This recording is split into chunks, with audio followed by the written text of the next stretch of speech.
Hi, welcome back to Telesports. Ryan here. Guys, I know I've not been on for a while, but we've been extremely busy, obviously with the new rugby season.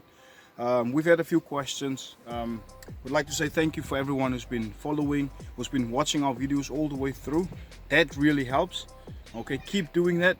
Hit the like button, hit the bell as well, because that will really help push this channel. Okay, we can't do this without you, so help us help you. Guys, we're gonna focus on just the box kick today.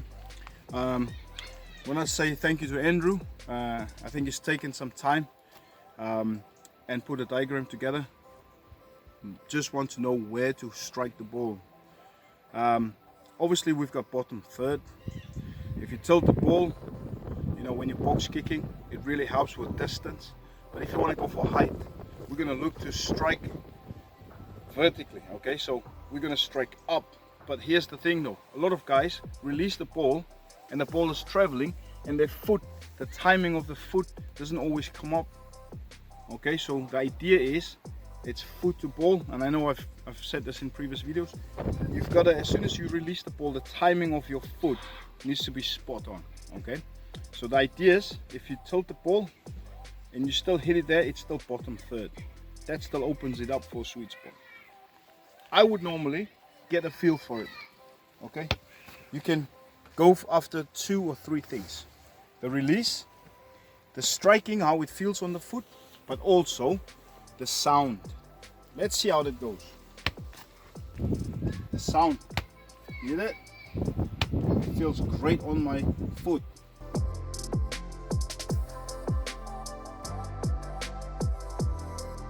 Okay, the bridge of my foot, the laces.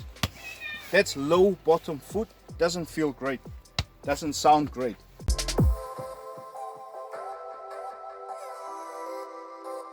If it's the lower foot. But watch what happens when I strike it underneath, on the laces, underneath on the sweet spot. Got it? Okay, I don't even have to kick, it just travels. Nice and easy. Okay.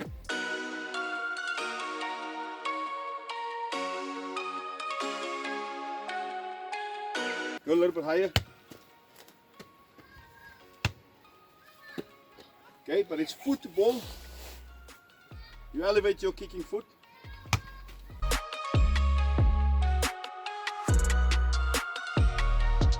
Right, so that's just part of the process. You know, just get a feel for it. Kicking it up, releasing the ball, foot to ball. All right. The other thing is, question was, what about the 45-degree angle of tilting the ball? And when you strike it, do you have to rotate your hips, or do you just stay there? While you're striking the ball, you can stay there, but that's when you kick up. What I would suggest, everyone's different. Everyone's different. I can't turn around and say you should do this and you should do that. I can only facilitate where I can. This is what I would say. If I go for distance, right, I'll tilt the ball while I'm releasing it, slightly towards the direction where I'm going to be kicking. So this is what would happen. I will release the ball, my foot will strike it, but then as I'm striking it, okay, I'm gonna make sure my hips and my shoulders, which is my powerhouse, this area, okay, while I'm striking it, is moving in the direction where I want the ball to go. That's for distance and for height. If I only want height, this is what I would do. The ball comes up, I strike the ball, okay, and I hold it there for 2 or 3 seconds before I put my foot down. All right, that way the ball will go at least 10 meters, between 10 and 15 meters. We've got a video where I've done that, where I'm basically striking the ball and I'm holding that balance before I put my foot down. Then we've got one where I'm rotating forwards. Okay, I watch a lot of international games and I watch a lot of international scrum halves. It just looks like some of them are picking the ball up and just whacking it, and they're all over the place. Yeah, they're kicking high, they're kicking far, but they're not always consistent. What I would say is they take their time, which is great. They set themselves, and when they kick, they should just hold it there before they start moving around. That will make so much better. And also, if you want to hit it in the 5, you can pinpoint that kick specifically with enough hang time and enough chases to put pressure on that catcher. If you're all over the place, just striking for the sake of it, it shows you gambling. You know you can kick, anyone can kick a ball. But like I always say, can you kick it specific, and especially when it matters. Also, kicking around the hip, right? Striking it, kicking around the hip also helps you obviously to go forward. Like I know some guys do. Like I said, everyone's different. If it was me, I used to do this, kick it and do that, and my ball will swerve and go all over the place. And I'm thinking, how can I be consistent? And this is the key though. That planting foot, okay, if I'm kicking that way, you should open up, right? If you're struggling to come across and around, you should open up that foot while you're planting. So from here, pick it up, that foot should be open. So now I've got room here, as you can see, I got room here to work with. So the ball is in line with my kicking thigh. As I'm striking it, I can now comfortably move and give a step forward.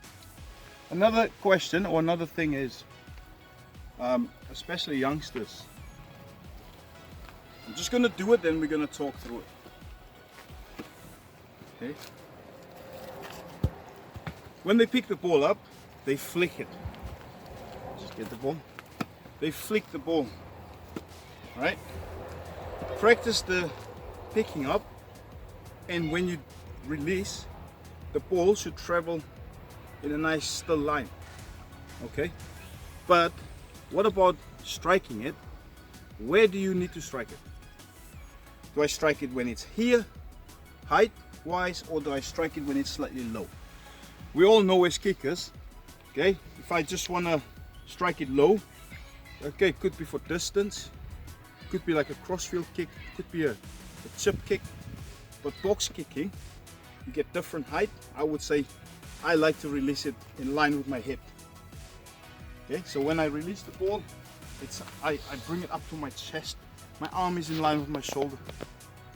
Alright, so now the connection, the point of contact from my foot to the ball is more or less in line with my hip because I'm holding it high. That is what helps me to get really good height. At least 4 seconds. From there to there. Okay.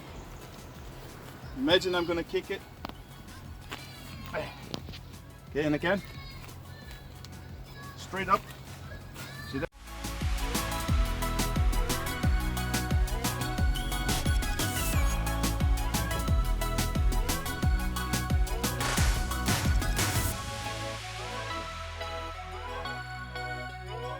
Straight up. Again. Let's rotate forwards. Again.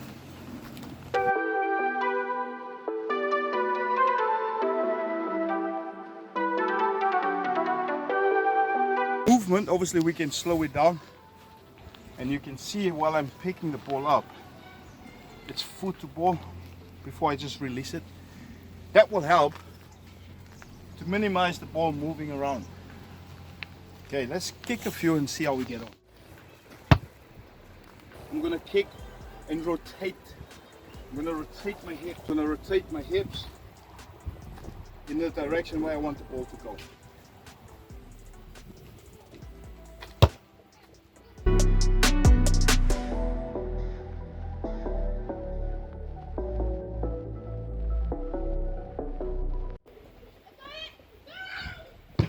There you go.